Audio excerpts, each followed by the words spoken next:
Hi అండి, నమస్తే. Welcome back to Hepsiba foods. ఈరోజు ఈ వీడియోలో సమ్మర్ స్పెషల్ ఫ్రూట్ జ్యూసుల్ని ఎలా తయారు చేసుకోవాలో చూసేద్దాం. ఈ జ్యూసెస్ని క్విక్గా తయారు చేసుకోవచ్చు. చిన్న చిన్న మార్పులతో జ్యూసెస్కి మంచి టేస్ట్ని యాడ్ చేసుకోవచ్చు.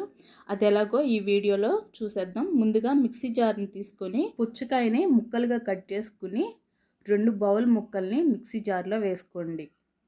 కొంచెం పుదీనాని వేసుకోండి. 2 స్పూన్లు పంచదారని వేయండి. ఒకసారి గ్రైండ్ చేయండి. ఇలా గ్రైండ్ చేసుకున్న తర్వాత జ్యూస్ని ఫిల్టర్ చేసుకోండి. ఎండన పడి ఎవరైనా గెస్ట్లు ఇంటికి వచ్చినప్పుడు వారికి చల్లగా వాటర్ మిలన్ జ్యూస్ని ఇస్తే వారికి ఇన్స్టెంట్ ఎనర్జీ వస్తుంది. ఇలా మొత్తం వడకట్టుకున్న తర్వాత అరచెక్క నిమ్మరసాన్ని పిండుకోండి. నిమ్మరసం పిండిన తర్వాత ఒక గ్లాస్లో ఐస్ క్యూబ్ని వేసుకొని ఈ వాటర్ మిలన్ జ్యూస్ని గ్లాస్లోకి తీసుకోండి. అంతే, వాటర్ మిలన్ జ్యూస్ రెడీ. ఇప్పుడు గ్రేప్ జ్యూస్ని ఎలా తయారు చేసుకోవాలో చూద్దాం. మిక్సీ జార్లో 2 బౌళ్ళు వైట్ గ్రేప్స్ని వేసుకోండి. 2 స్పూన్లు పంచదారని వేయండి. పంచదార వేసి ఒక ఐస్ క్యూబ్ని వేసుకోండి. ఇప్పుడు మిక్సీ జార్ మూతను పెట్టి ఒకసారి గ్రైండ్ చేసుకోండి. ఇప్పుడు గ్రేప్ జ్యూస్ని ఫిల్టర్ చేసుకోండి. సమ్మర్లో జనరల్గా పెద్దవాళ్ళు కానీ పిల్లలు కానీ డీహైడ్రేట్ అవుతూ ఉంటారు కదా.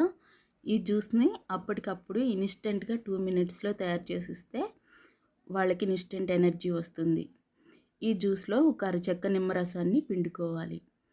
అరచెక్క నిమ్మరసం పిండుకున్న తర్వాత గ్లాస్లో ఒక ఐస్ క్యూబ్ని యాడ్ చేసుకుని ఫిల్టర్ చేసుకున్న గ్రేప్ జ్యూస్ని గ్లాస్లోకి తీసుకోండి. ఇలా జ్యూస్ మొత్తం గ్లాస్లోకి తీసుకున్న తర్వాత 1/2 స్పూన్ ఉప్పు వేసుకోండి.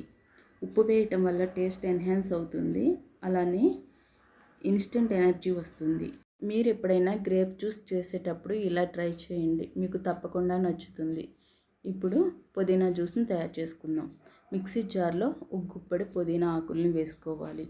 2 ఐస్ క్యూబ్స్ని వేసుకొని ఒక 1/2 స్పూను సాల్ట్ని వేసుకోవాలి. మిక్సీ జార్ మూత పెట్టి ఒకసారి గ్రైండ్ చేసుకోవాలి.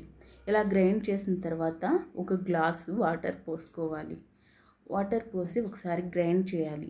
గ్రైండ్ చేసుకున్న తర్వాత ఇప్పుడు ఇలా పట్టుకున్న జ్యూస్ని ఫిల్టర్ చేసుకోవాలి. ఇలా మొత్తం ఫిల్టర్ చేసుకున్న తర్వాత ఒక అరచెక్క నిమ్మరసాన్ని పిండుకోవాలి.